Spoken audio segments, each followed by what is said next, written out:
I encourage everyone to take a moment and breathe and take a tea cheers with a Jiri tea. A Jiri tea recognizes the beauty in shared stories and shared opportunities. Ajiri sources award-winning tea from Kenya, employs women in the region to handcraft the labels, and sends 100% of the profits back to the region to support orphan education. Save 10% on your order of Kenyan teas and coffee with the code BeautifullyHuman at ajiritea.com.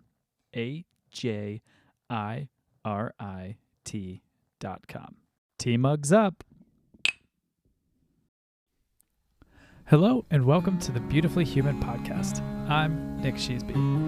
In this podcast, I speak with beautiful humans from all around the world, sharing with you their incredible stories, revealing the power in every human story, to spread love and humanity to a world that is in desperate need of it, to show that we can all connect in beautiful ways, no matter where we come from or what we look like. What you will find out is that we are all beautifully human. Let's all be beautifully human. Hello again and welcome to the Beautifully Human podcast. Thanks for joining us from wherever in the world you are listening. Today I am hanging out with Megan Dejarnett and we have such an amazing conversation. We talk about the unlikelihood of motherhood and then the challenges that it has brought and just the challenges in her life that able-bodied humans do not have to think about. She provides such incredible insight into that and ways that we can all think about that more in our lives. So if you enjoy this podcast, follow on Spotify and on Instagram at the Beautifully Human Podcast. Rate, review, and subscribe on Apple Music. It does help get these stories out to more people. And as always, enjoy this beautiful conversation. I love to start these off with a very big, broad, overarching question and say, tell me the story of your life. That is the broadest question ever. Yep. And most people do start like that. And I'm like, oh my gosh, where do you want me to start? Like from birth to now? But I think in a nutshell, so I'm 32 years old. So I've been on this earth for 32 years now and, grew up on the West Coast, actually born in California, grew up in Arizona. At 18 months, my parents were realizing that my development was looking a little bit different than my older brother. And so my mom took me into some specialists and they received a diagnosis of spinal muscular atrophy. Parents had no idea what that was, did not have that in my family. And they kind of just had to tackle it as new parents and figure out what that meant. And I've never walked a day in my life. I've been in an electric wheelchair since I was 4 years old. And so I've lived my whole life in this chair. I don't know any different. But obviously this world is not created necessarily for people in wheelchairs. We've learned to adapt to it. And so my whole life has been that. My whole life has been adapting, but not letting the circumstances of my life hold me back from accomplishing the things that I really wanted to do. And so I went to public school. I went on, vacations with family and friends, and I did all your typical things. And I really didn't see it as like different or like, wow, you're, when people would be like, wow, your life's amazing. I'm like, why? Like, I'm just doing what anyone else would do. I think until I became an adult and I had some like bigger aspirations of like, okay, I want to be a mom someday and get married. And I'm super driven and like, I want to be a business owner and like these things that I think for your able-bodied person are still a challenge. And so mine came with its own challenges, and I married my high school sweetheart. Jake and I met in high school and became best friends. And,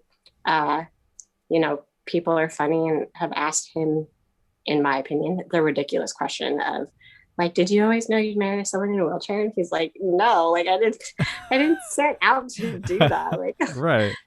But we became best friends and he fell in love with me. And so that didn't bother him. There's things we had to learn and he had to Sure. adjust to. We got married when we were in our early 20s. And really early on, I was like, I know in me, like, I want to be a mother. And I don't know what that looks like. I don't know if that means we need to adopt or foster or whatever, but I had that desire.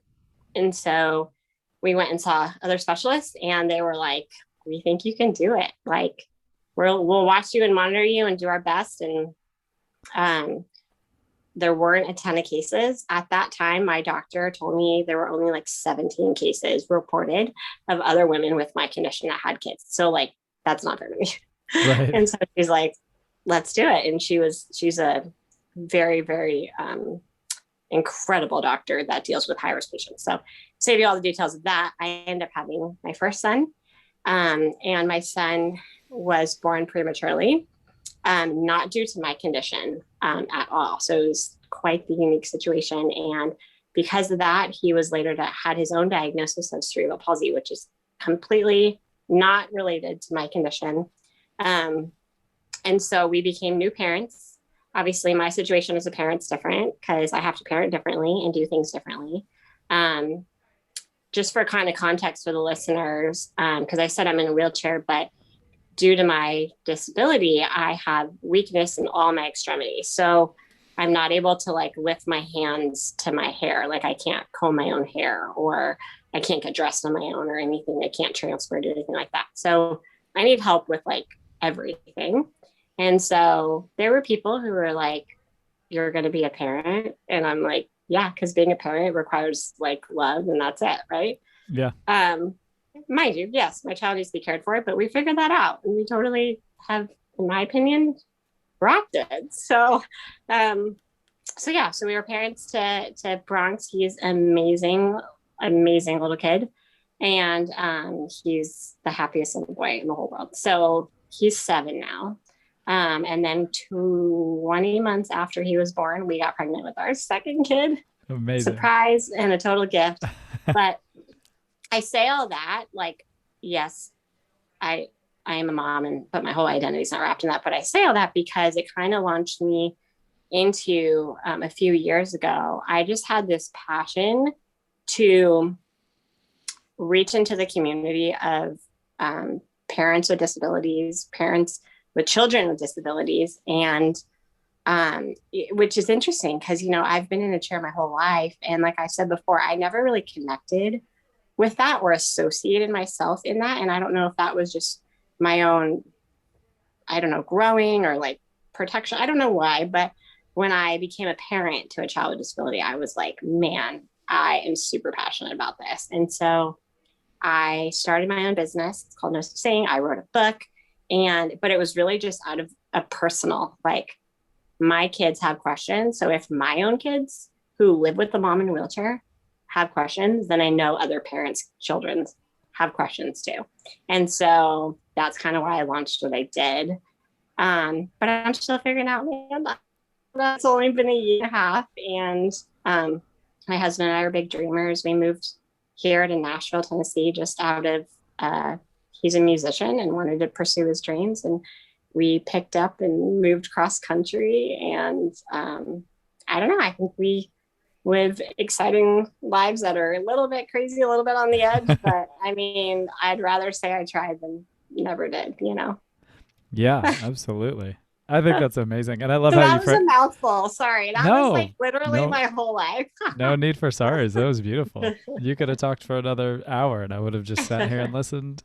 I think I love how you worded it of how everybody, I think that's what everybody dreams of doing is like starting a business and doing this. Yeah. And I think that's so amazing. Also your story with becoming a mom. That's so amazing. And such a beautiful story because I think people, like you said, just don't know about that. Yeah. I mean, there's so many people who have reached out who are disabled themselves and they're like, can I have a kid? And I'm like, okay, well, I'm not a doctor, but like, yes, you can be a parent. Like that might look different. Maybe you physically can't have one, or maybe you can, I don't know. But like, go after it. Like, go find the doctors that will give you an answer of yes or no and tell you if it's safe or not. And if it's not, then, find other routes. Like I'm all about, like one of the kind of the mantras of my life is like, I can do anything. I just might do it different. And I want like everyone to get that message. Like you can do anything. You might not be able to do it like the person next to you, but you can do it. Just like find a way, I love that. That's so beautifully worded. That's so cool. So on the mom, while we're talking about you're being a mom, how was it during COVID? Oh man. Gosh. COVID was rough, man. Like so my kids during COVID were 5 and 7. And, it was an interesting year. My kids generally are pretty outgoing, they travel with us. When my husband has gigs, we try to go with him.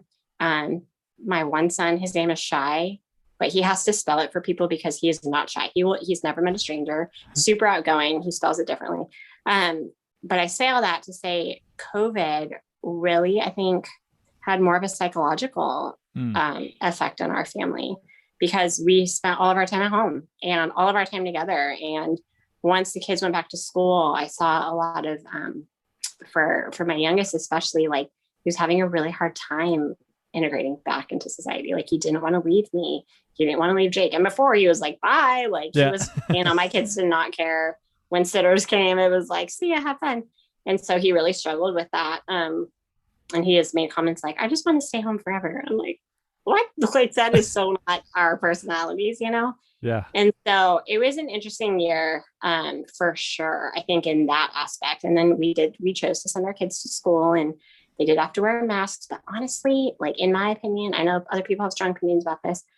My kids did not care about the mask. It didn't bother them to wear it. They didn't know any different. They were kindergarten, first grade. They're like, okay, we have to wear these and they get mask breaks during the day and whatever. So that was that. But I think that was the biggest effect for us was more the psychological. And there was a time that half of my household got COVID and self and my older son Bronx didn't. And so we had to separate because I'm really at high risk. And so we literally left and stayed with someone else. And I felt so terrible because my youngest son just looked at me like, as I'm leaving, like, where are you going? Like, and he doesn't know much about it. He was like, I have COVID, but I'm like, you're going to be okay. We're going to be okay. Like, it was just a weird time, man. Wow. So, yeah. And so with your care, how did that work too with COVID? Well, so my husband ended up getting it, who was my primary caregiver, and my parents got it, and my 5-year-old son got it. Okay. So in the efforts to keep me from getting it, they all quarantined themselves in our home. And we are so blessed to have a community of friends that literally came over to get me out of bed, make all my meals, prep all my meals for the rest of my family because they couldn't come into the kitchen, and put me back to sleep at night. Like, and they did that for the whole time, like just friends.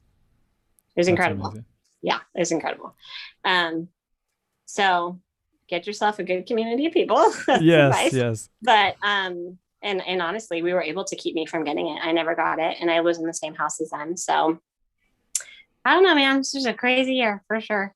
Yeah, yeah. And I think that was something I saw.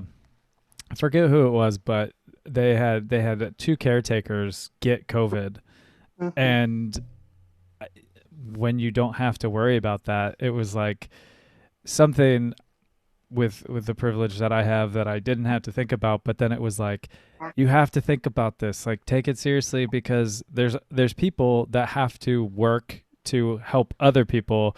So yes, and we rely on that for livelihood, not just like, oh, I can't make money. It was like, I couldn't eat a meal if someone wasn't here to prepare it for me. Yeah. And I do have caretakers, like hired caretakers, and a lot during COVID, I couldn't have them come because they had been exposed or, whatever. And we were just trying to be on the up and up with it.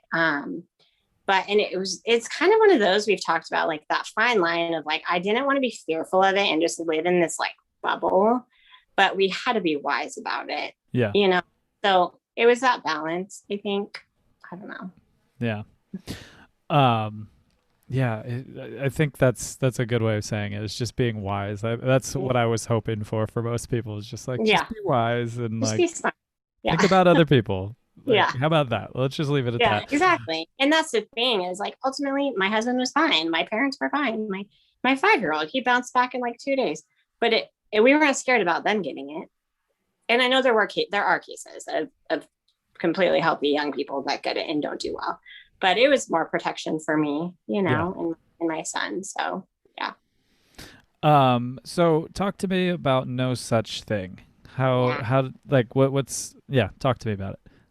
So no such thing is really an umbrella company with the first line under it is no such thing as normal. And that is my disability advocacy platform. And it really started when I was kind of sharing about my boys and how I wrote this children's book. And the reason I wrote it is because my 5-year-old, he was at the time 3. He looked at me one day during lunch, and Bronx, his older brother, he's not ambulatory, he doesn't walk. And so he looked at me and he looked at Bronx and looked at his dad, my husband. And he was like, "Hey, Mom, why are you and Bronx not normal?" And I was like, "What do you mean?" And he's like, "Well, you guys don't walk and Daddy and I walk and we're normal, but why are you not normal?" And mind you, I have had these kind of questions come at me since I was a little girl, Sure. like in school and all that. And I think I have a pretty decent communication skill that like I typically can communicate or get my way out of it or make a joke about it or whatever. But at the moment I was like, okay, I have this opportunity to like educate my child on how to appropriately ask a question, how to make someone feel comfortable, but still ask a question. Like it's okay to ask these questions. And that moment is what sparked this whole thing in me. Like, okay, like I said before, if my own children have questions, I know there are other kids out there that have the same questions, if not Totally. more intense questions, right? And so that's really where it started. I wrote a book, and it's all about these 2 boys who go out through their community and meet people that are different than them, whether they look different, whether they speak different, whether they have a disability, different skin color, like all of it. And at the end, I can't give away the end of the book because you got to go get it and read it. Of course, yes. It's a really cute ending, and depicts my family very well.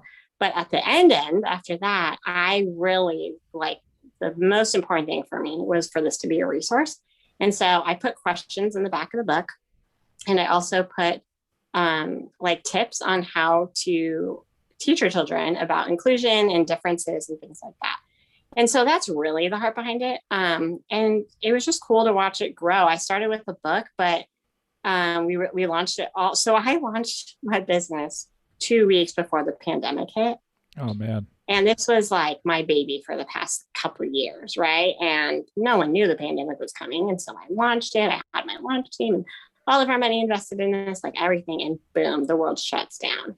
And I was like, what am I going to do? Because my whole idea was that I wanted to get into elementary schools and high schools and read the book and share my story and be a physical representation to kids who can like ask questions, right? Well, school shut down. Like no one's going to school. No one can get into schools, like, guests or anything. And so we had to go all digital. And so that's what we did. So we just did everything on Instagram and Facebook. And I say this not in a boastful way, but like we sold 2,000 books that first year just online. And that was That's amazing. Kid's book. Like I say that because you can do it. Like you got to find creative ways, but you can totally do it.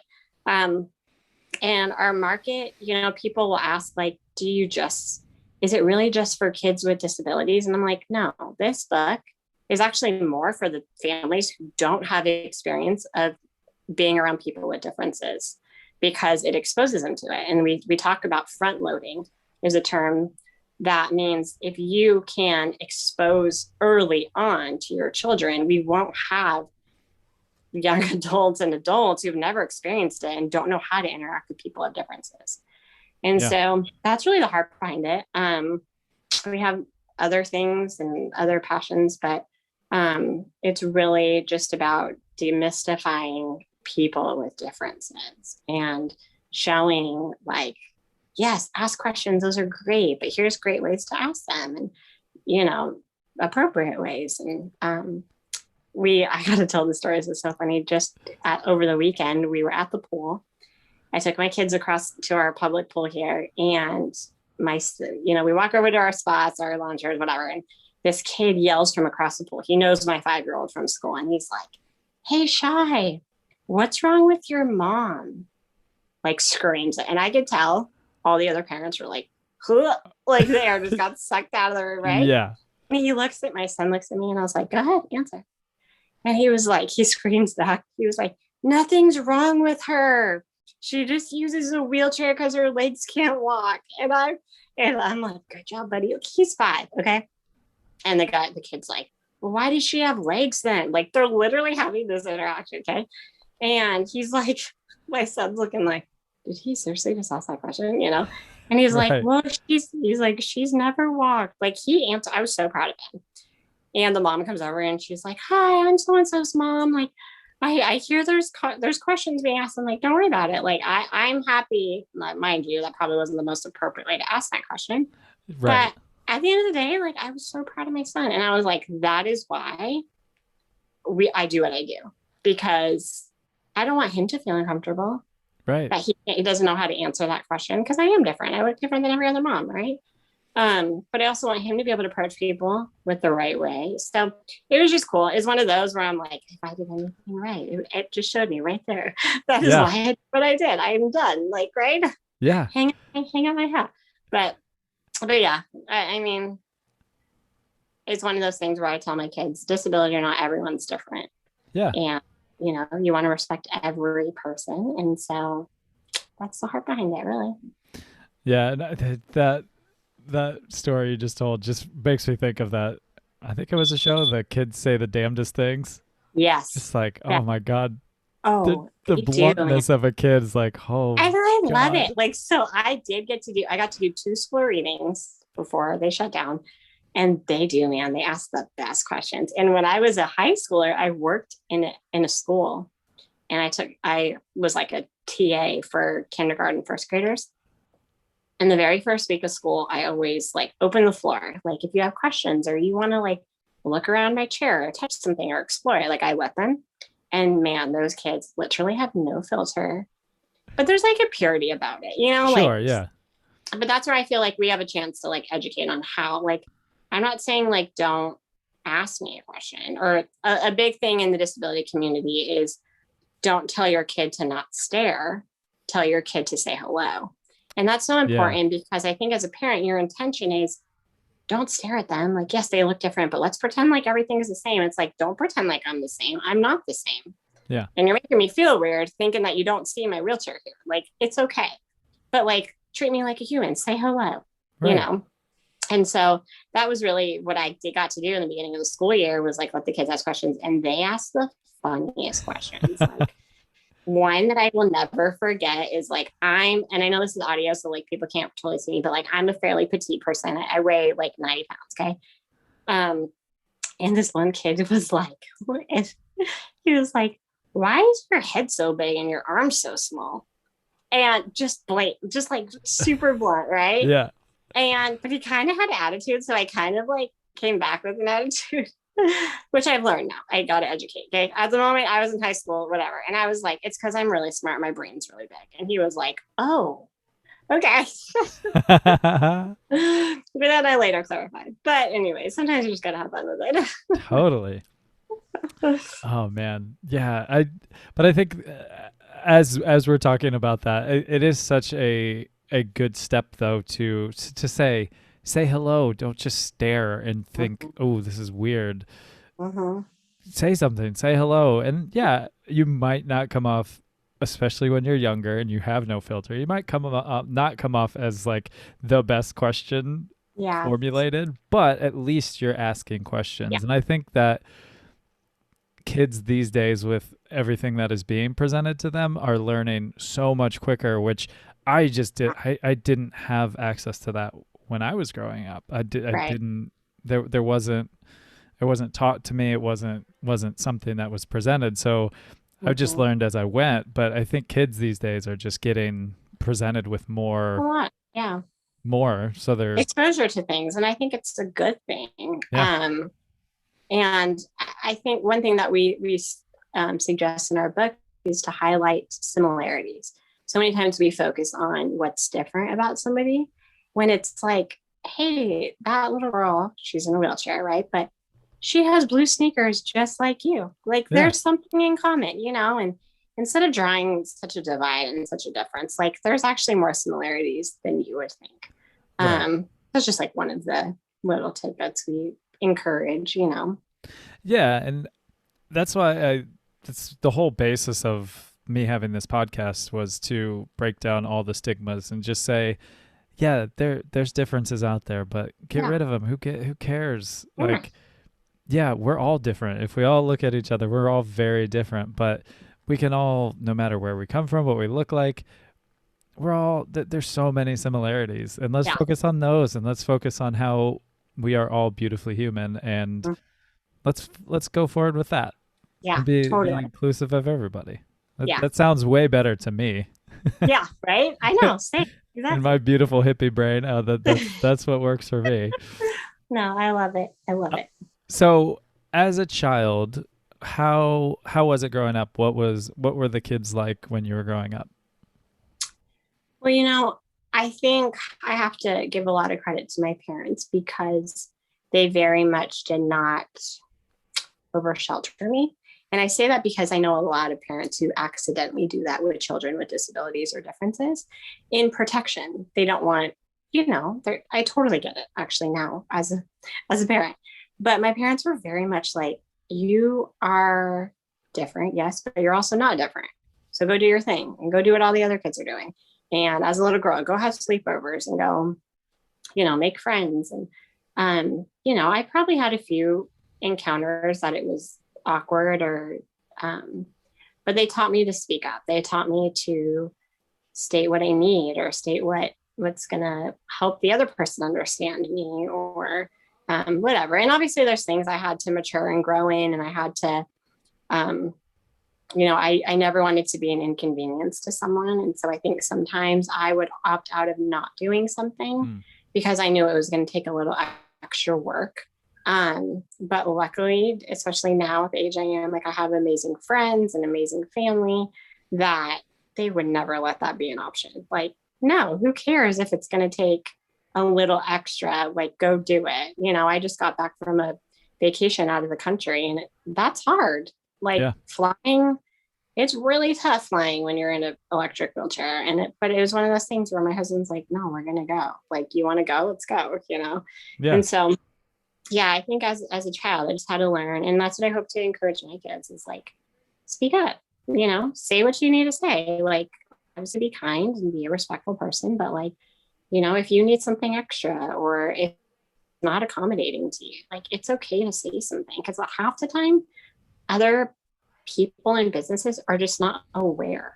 yeah, They're not aware. They've never had someone say, hey, have you noticed that there's a step here and I can't get into your building? Like, that's not as common now. It's pretty, most things are accessible, but you would be surprised when you run into things that aren't. So, like I said before, I think I adapted to, a line I've said is I've adapted to a non adaptive world. And that's sad that that has to be that way, but it's also yeah, okay. It's built character in me, and it's allowed me to be who I am. yeah, yeah. It comes with an amazing creativity Mm, because of yes. that. Yes, for sure. But when you have to be creative just be to be able to access certain places. Yeah. I mean, I remember the first time it came up. Like I said before we started, I have worked in the music industry for the last 16 years, and they always had, no matter if it was like a VIP experience where we brought someone side stage or something, there was always a ramp, and it was always Mhm. very accessible for everybody. And then I That's cool. did a show in Berlin like 7 years ago, and we had a side stage package for our VIP, but this this show was in a church. Literally on Easter Monday, they had a church service. They got done with the church service. They left the church, and then we loaded in our show, and they started building bars, which was hilarious. I was still drinking at the time, so I thought that was fantastic. I thought that was amazing. In I a was like, I'm church. getting drunk in the church. This is great in Germany. But then it came to time for our VIP folks to come up on to the stage, and we had two women who just actually, when I met them, they were like, we don't want to go on stage, and I was like, okay, cool, that works. So Yeah. it was kind of like, okay, good, because there were just no, it was 3 steps up, then like 3 steps down, then like 2 steps up to get even to stage, and like Right. the front of stage was a typical old school church, but it was like one, Yeah. 2, 3. Yeah. So after the show, we did our meet and greets upstairs, and like to get away from the crowd. And same thing. And it was quite funny actually. The two women who bought the VIP package didn't know they bought it and that they got the the on stage or got to meet the band. So luckily they weren't diehard. That was the What last do they two. think they bought? Well, it was the last 2 tickets left for the show. Oh, okay. So they literally were like, great, there's 2 tickets. Let's buy them. So I was running around and I was looking for a lift or anything upstairs. And I was like, oh my God, this is the first time this has ever happened. But it was nice because we did the meet and greet upstairs. And then our merch guy hung out with the 2 women, and just like, he was a Scottish dude who could have his own stand-up career. And then I had to break down our little photo backdrop, and the band went down and hung out and signed stuff for them. And so they ended up having an amazing experience, far better than any other VIP folks. But that was the first time I was like, oh my God. And then I started looking around and I was like, wow. You don't realize how because like people don't think with those eyes, obviously, because you're walking around, like you can get there. But if you walked into a place that was, the doorway was 6 inches wide and you physically could not get through it, you would recognize that and be extremely upset, right? So, but I mean, at the same time, like, I'm not upset when people don't see it. I just feel like, okay, here's my chance to speak up. And for like, the disability community is the largest minority community. Like, I don't know if people, not all of them need wheelchairs, but still. And it's like, one of the ventures we're starting right now is we're starting a disability, like an accessible travel blog, because I'm like, people are so limited because they think they can't do anything. Yeah.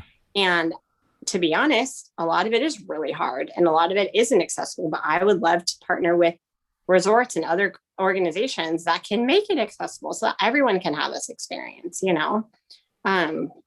But especially in like Europe and stuff, it's pretty tough and people don't really understand. I went to Italy a couple of years ago and they'll be like, yeah, it's accessible. And we get there and I'm like, accessible, this is 3 steps down. Like, how do you expect me to get, you know? And luckily we had big guys on the trip and they were in my 400-pound chair to get wherever we were going.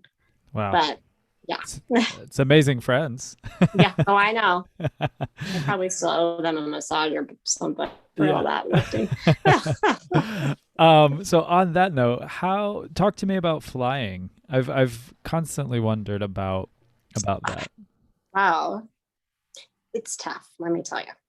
I don't know if people understand what that looks like, but for an electric chair user, you have to get out of your chair, get in a regular seat, and they put your wheelchair where the luggage goes, which is terrifying because my chair is about as expensive as a really nice car and it can't just be thrown around. Like, I need this. And I don't think people really understand how important the pieces of my chair are. Like, I had this chair custom fit to me because I can't hold my head up when we hit certain inclines and things like that. So like, all of it's very important. And I've received my chair back with pieces they just hand us. And I'm like, oh, okay, well, now I'm on vacation and have to figure this out. I say all that to say, I don't want to discourage people from traveling because I've had great experiences. Yeah. I've had experiences. Yes, I get the chair back one time and it looks great and it works and functions and I got to my destination and that was the point. One thing that is a little more difficult is when there's a language barrier. So I love travel. And so I've traveled to Mexico, I've traveled to Europe. And I remember when we were in Germany,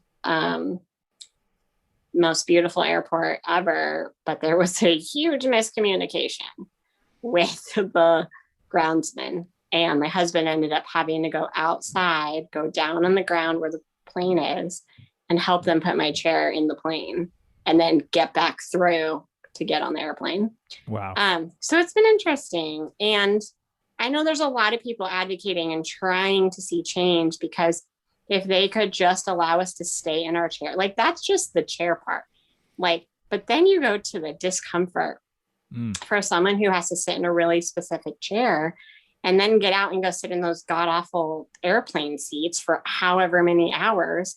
It's very hard. Like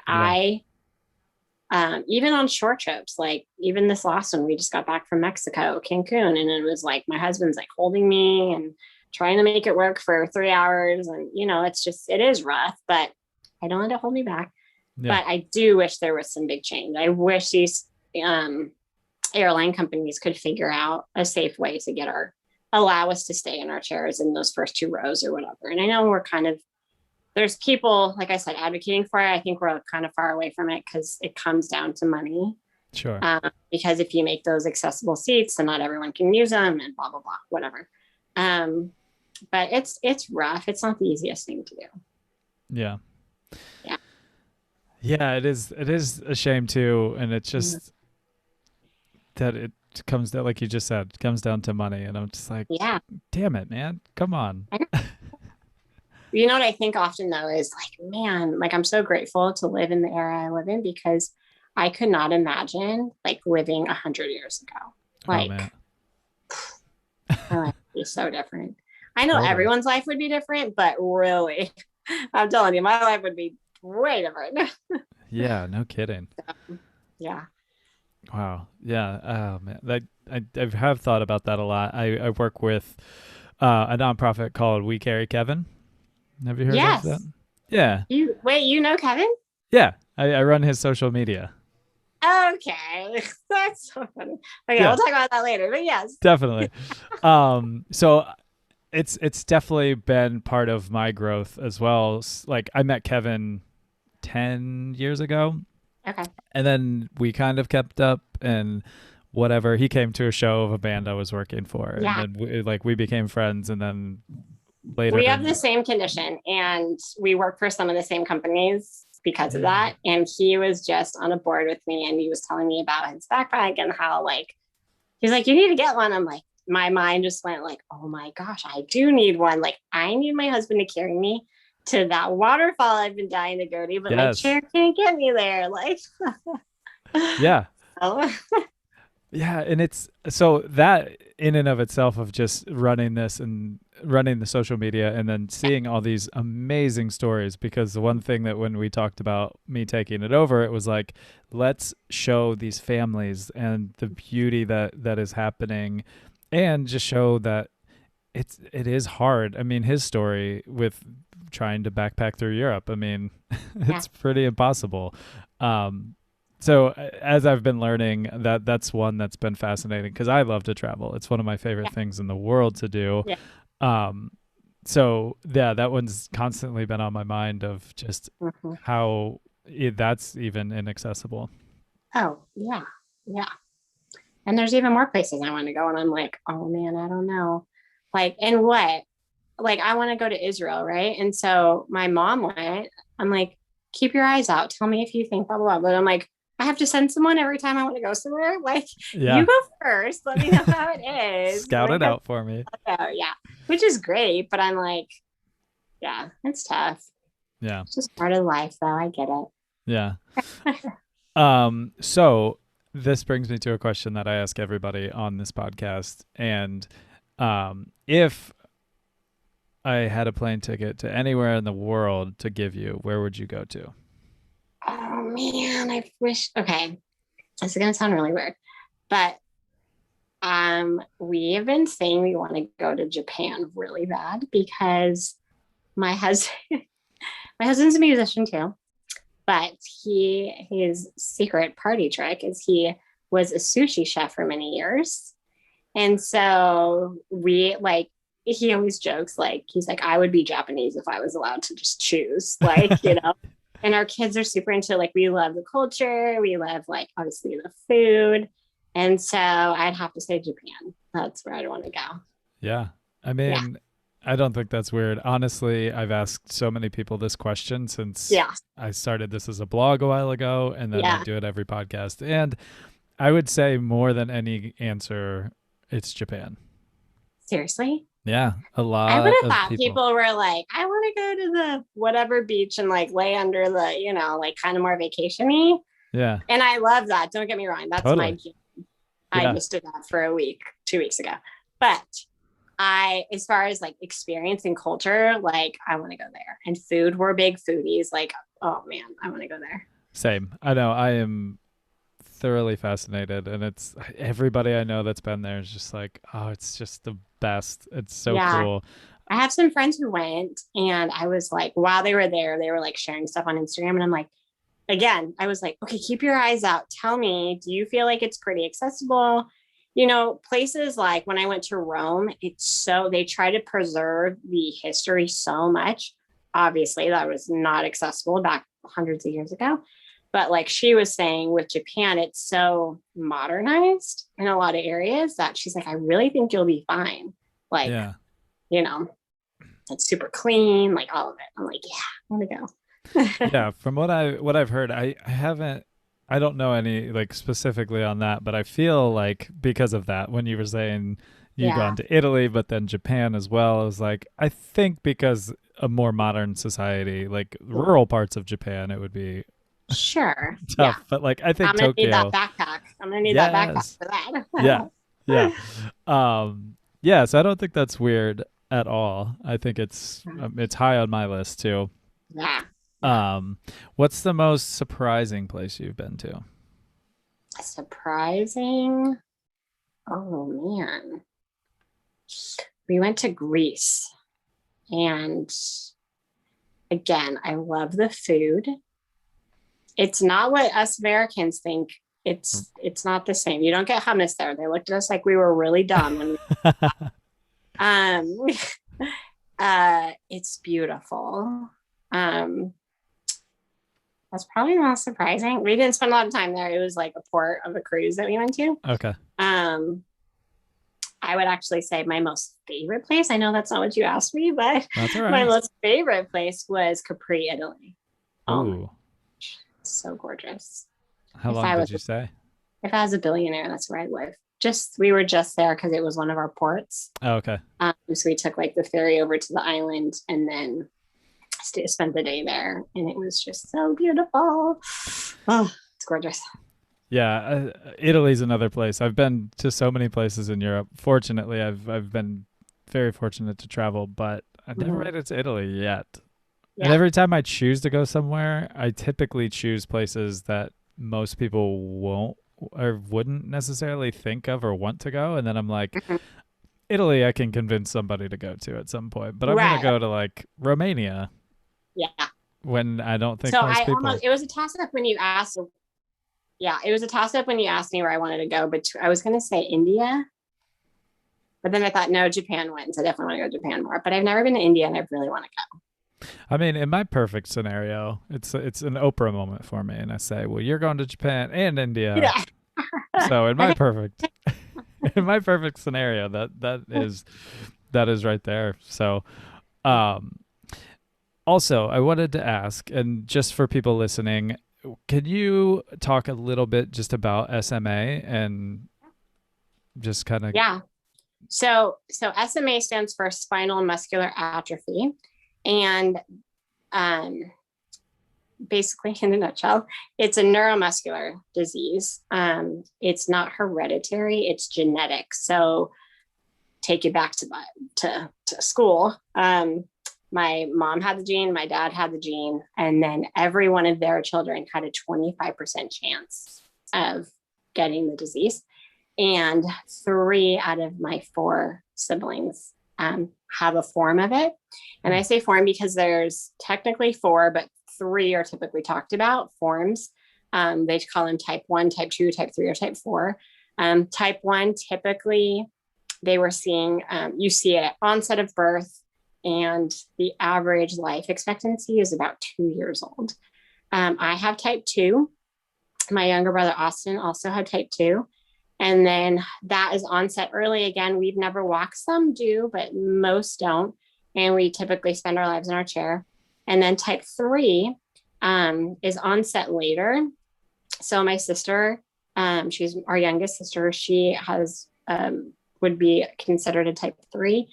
She can still walk, but she has weakness. So she can't necessarily like bend over to the ground without falling, or like squat. She can't do squats or like lift really heavy things. And then there technically is a type 4 that is onset like way later on in life. And people always ask, are there treatments or cures? So it's been a really cool past few years, because mind you, I'm 32. So when I was first diagnosed, they cut my leg open, they took a biopsy of my tissue and had to test it like that. Now it's literally blood work and you can test it. And at the time, they didn't even know the gene back 30 years ago. And now they have developed 3 different treatments. And they're not cures. They are shown to help slow down the progression of the disease. And most of the studies, and maybe all, but I want to say most of the studies are done in children and not a lot in adults. So there's not a lot of research done on adult cases. So that's kind of the difficult thing right now, because a lot of adults are taking the medication, but some see change, some don't. I was on one of the medication. One of them you can only get if you're under 2 years old. And that's really been amazing. I personally know someone who their baby had it. They had no idea. They just noticed something different about her. I think she was 5 weeks old and she got the injection. It was a gene therapy actually. And she's doing amazing now. It's incredible. Wow. And those were, again, the kids who weren't living past like 2 years old. So it's incredible that they've created this. And then the other one was one that I was taking, but I had during COVID had stopped taking. And I don't think I'll go back to that same one, because it's done through my spinal cord and it's very complicated. Yeah. And you have to have it for the rest of your life. And so there's an oral drug now. So I'm hoping to get on that here in the next year. But yeah, it affects everyone differently. Like I said, it sucks is what it is. But I've seen a lot of amazing people that live with SMA and live incredible lives. So yeah, that's my goal. Yeah. Well, thank you for explaining it in some detail. How have you seen like the acceptance and as you're working with like No Such Thing and everything, and how have you seen it progress? I think I'm answering this the way what you're asking, but I think there's multiple facets to it. I think as people get to watch someone with a disability step out, and mind you, I'm not like, there's a billion people that have disabilities and are doing incredible things. But I think for those who have not witnessed others with disabilities do that, I feel like I get to kind of pave a little bit of a way for someone to go, oh, if she can do it, I can do it. And that's really what my heart's desire is, to encourage someone.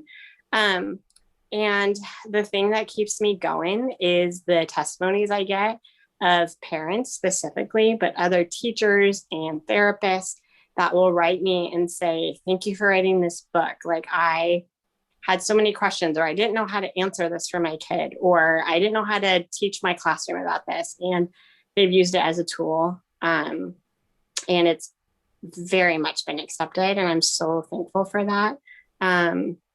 It's a really cool community to be part of, to be honest, because they want to help. They want to educate. They want to expose the world to the beauty of our lives. And so this is just one simple thing I get to do and get to be part of. And I actually was going to say this earlier. We were talking about, when you see someone who's different and telling them don't stare and all that kind of stuff. But I think there's two sides of it. I think there's the person with a disability who has an opportunity to share, because there are grouchy people out there. Like Sure. I very well have a right to be like, don't ask me questions. Yeah. Right. And just walk away. Don't talk to me. But like, if I'm wanting to be accepted by society, then like I have to have grace for people when they don't ask the right question, or when maybe they get it wrong, correct them in a loving way. Like, maybe don't say that, but say this, or like, here's how you could ask that, or you just like reword their question to ask it appropriately. Right. I think we forget that. So like, and I'm sharing that from two sides. Like, for an able-bodied person, like, have grace and like ask it in a good way. But like, I'm also talking to the people who are different, and like, have grace for those who don't know how to ask the question. Like, you know what I mean? Because that's our chance to like encourage the right way, or say it, or, you know, correct it, or whatever. But yeah. Oh, that's so beautiful. And I love that you're getting the chance to do that. That's so rad. yeah. All right, I have two last questions for you. Okay. First is, what would you want the world to know about you? Oh man. I think that kind of goes back to what I just said about, I just hope to be an example of life can suck, for lack of better words, right? Life can give you a yucky set of cards, but I think we all have an opportunity to like take what we've been given and be creative and still live an awesome life. And so I just hope people can look at me and feel encouraged and say, whoa, if she can do it, I can do it.